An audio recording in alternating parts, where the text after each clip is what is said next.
Hello and welcome to NSN Connect, and this is the fifth and the last episode of the series on vocational education in schools. And in this series, we have had very interesting conversation with Professor Vinay Swarup Mehrotra from PSSCIVE Bhopal, where we touched upon few very important aspects of implementing vocational education in schools. These included the implementation of recommendations from NEP 2020, which is the National Education Policy, and there were also few important initiatives we discussed about preparing the teachers, the curriculum and the children for these interesting subjects which could be a part of the vocational curriculum. And in today's episode, which is the last one, we are going to conclude with a discussion on international models, specifically referring to the South Korean model. And then we are also going to look at the importance of mentoring the students and the role of apprenticeships in making education work integrated and also helping students transition into the world of work. And last but not the least, we are going to also look at the need to create awareness among parents, sensitize them about the importance of vocational subjects. So with all these, let's go ahead and continue our conversation with Professor Mehrotra. So you also have a lot of international experience in terms of your familiarity with models in the countries you visited. Like for example, Korean system or Korean model is something I think we can look at, and there could be other countries models which you would have studied. So can you maybe let us know a bit about what are the important things that we can adapt in our system from these different countries? Do you think that first of all they are adaptable, or is there something we can learn from them? Because these are some countries where, other than Germany and Switzerland, there are other countries which have done very well, in training their students, young children, and helping them learn many skills. So what is your opinion on this? So you talked about South Korea. So I have had the opportunity to Yeah. visit South Korea officially twice, Hmm. and it's been a wonderful experience. People are very good in terms of welcoming you. Uh, the kind of infrastructure that they have created, it's tremendous, huge infrastructure for vocational education and training. The standards that they have set up for competency standards or national competency standards that they have set up are being strictly followed across the schools or institutions. Hmm. And they have trained people, trained teachers from the industry. Yeah. So, you would be surprised to know that people who have been working in the industries are working as head of the schools, Hmm. head of the colleges or universities. So that is the kind of we don't have that kind of system. It's only within the organization or institution or schools that people get promoted. They cannot come from outside. So this is the change that we need to bring in, that we need to also appoint people from the industry as Yeah. head of the schools, at least the vice principal that they can be appointed, if not Right. principal, but then they can become vice principals of the schools for conducting these training programs. So it will become well organized, if I say so, because they have their own industry experiences Right. and the kind of skills that needs to be imparted, the industry skills. The second thing which I would like to highlight is that they have created Meister schools. These are something around 50 Meister schools that they have created in South Korea. And these schools are highly specialized schools in terms of the area that they are working on. Let's say, for example, robotics, drone technology, CNC, using CNC machines, all these things that they are specializing on. So each school will be specializing on one particular aspect. Say, for example, robotics or drone technology or using CNC machines and all those. So this is another very important aspect. We need to also create such schools in our country which are specializing on one particular aspect, one technology or The third thing which I would like to highlight is that these students, after passing out grade 12, they go into the military training. Oh, So okay. it is compulsory for them to go to the military training or army training or defense training, where they learn high-end skills in that particular area. So suppose a student who has gone from a Meister school in robotics, which has specialized in robotics, they will learn the high-end skills of the robotics in the military service. So we need to also think of this kind of arrangement where students passing out from schools, they get into army, air force, or navy, because these armed forces or the defense forces, they have this kind of equipment Yeah. and facilities, the software, they are very advanced softwares Yeah. that they are using. So the students would be able to get that opportunity of learning advanced technology. So this is another area where I would like to mention here that we need to bring in, besides the dual system of training, which you mentioned about the Germany and Hmm. Switzerland, which they are implementing. But we need to adopt or adapt these things in our school education system so that students they are able to get more advanced training in a very systematic manner, Hmm. aiming at certain technology. Like if I mention ISRO is now doing a lot of work in vocational education, in promoting vocational education training amongst the school students. They are running certain specialized programs, inviting school students for these programs. The same other agencies, both the government as well as private agencies or institutions or organizations or companies, should invite these people. One of the very important aspect which I would like to highlight is the mentorship. Yeah. Students coming out from these schools or colleges or universities, they require mentoring Hmm. by an expert, by a person who has both the employability skills as well as the vocational skills. And they should be master in that area. So when this kind of mentoring of these students would take place, then they will actually be able to deliver what is required in the industry. So both the representatives from the industry should be labeled as mentors, as well as the people who are good at certain skills in the government organization. Like for example, railways. Hmm. Now we have Vande Bharat. So if you want to promote Vande Bharat, we need to get these school students into these institutes which are manufacturing the parts of the Vande Bharat, so that these students they know how this train is being built.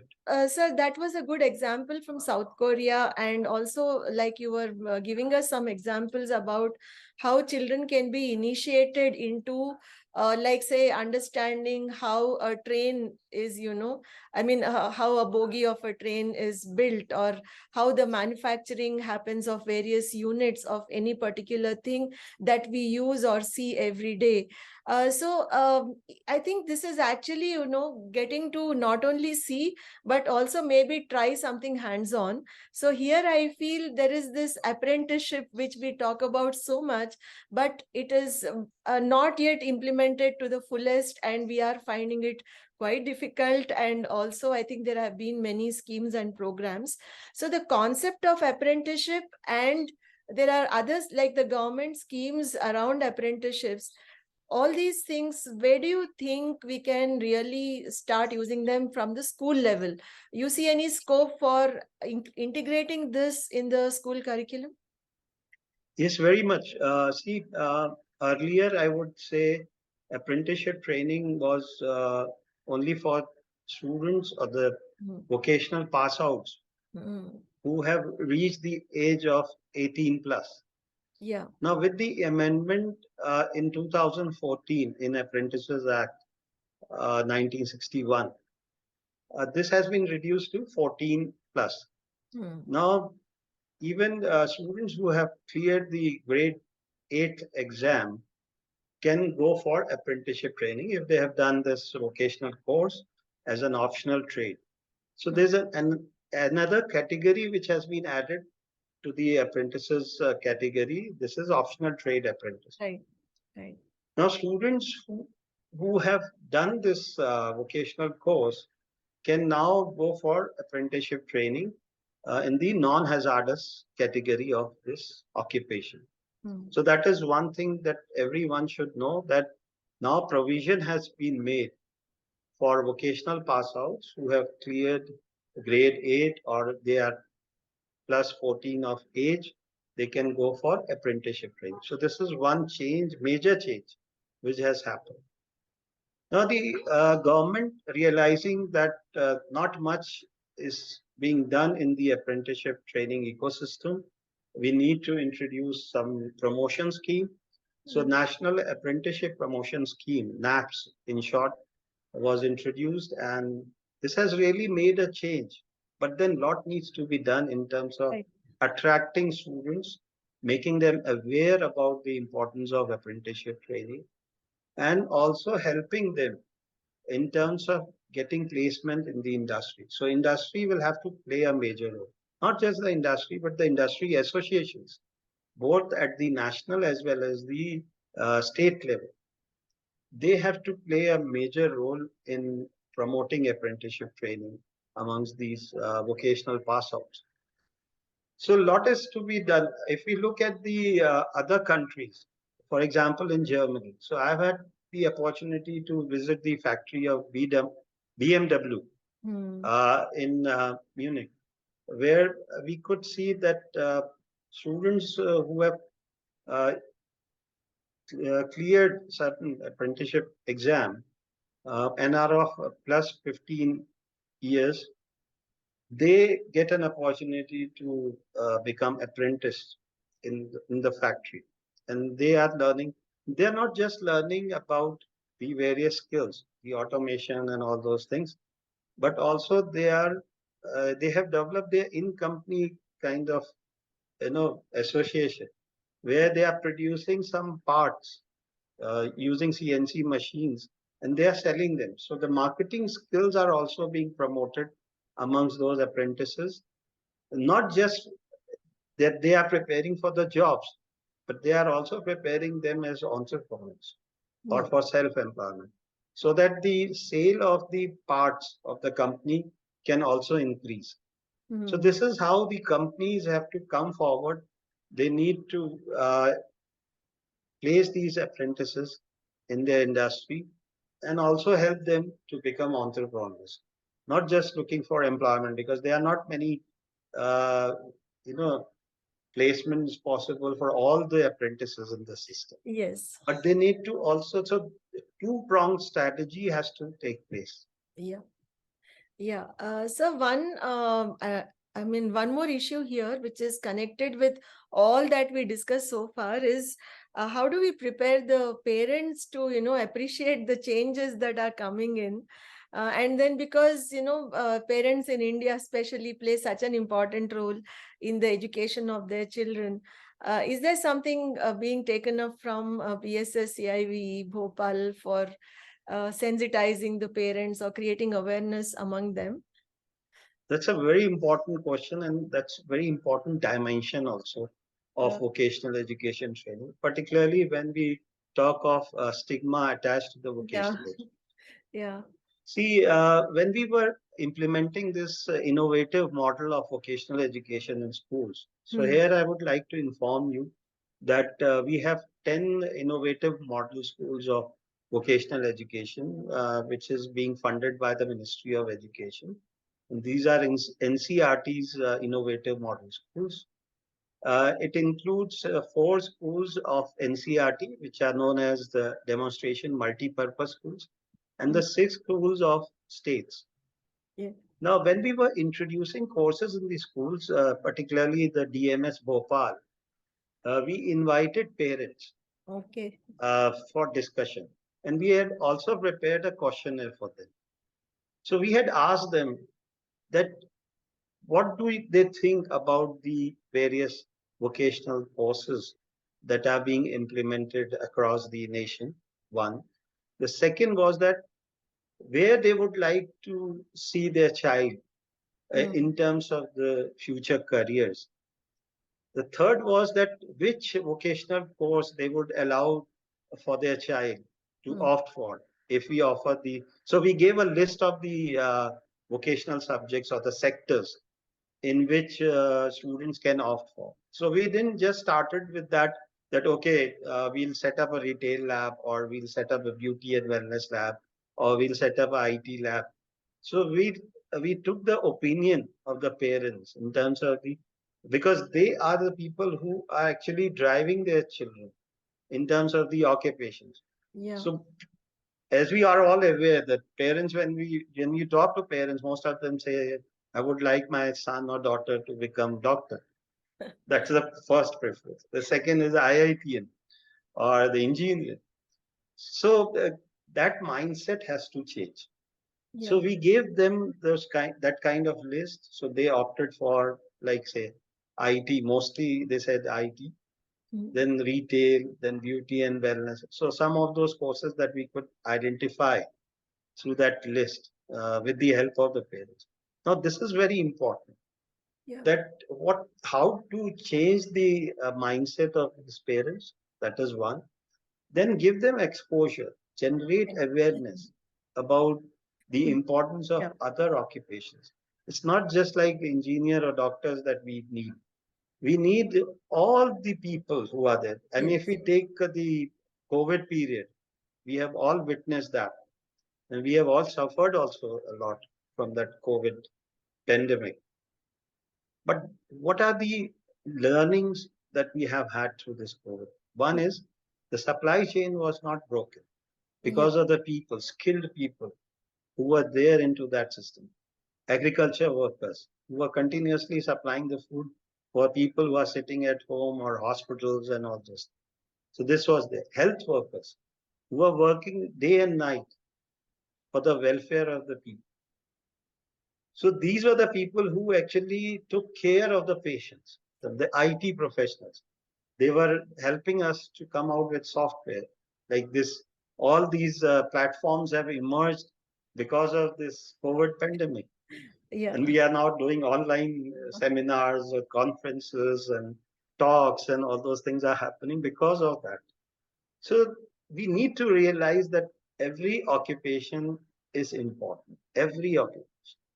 That is possible only when we change the mindset of the parents, that allow your child to make a choice of his or her own. Don't impose your aspirations, interests, and preferences on your child.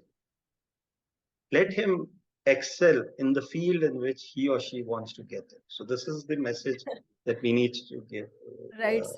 And I think this message actually is the foundation on which the vocational education system can be built in India. Yes.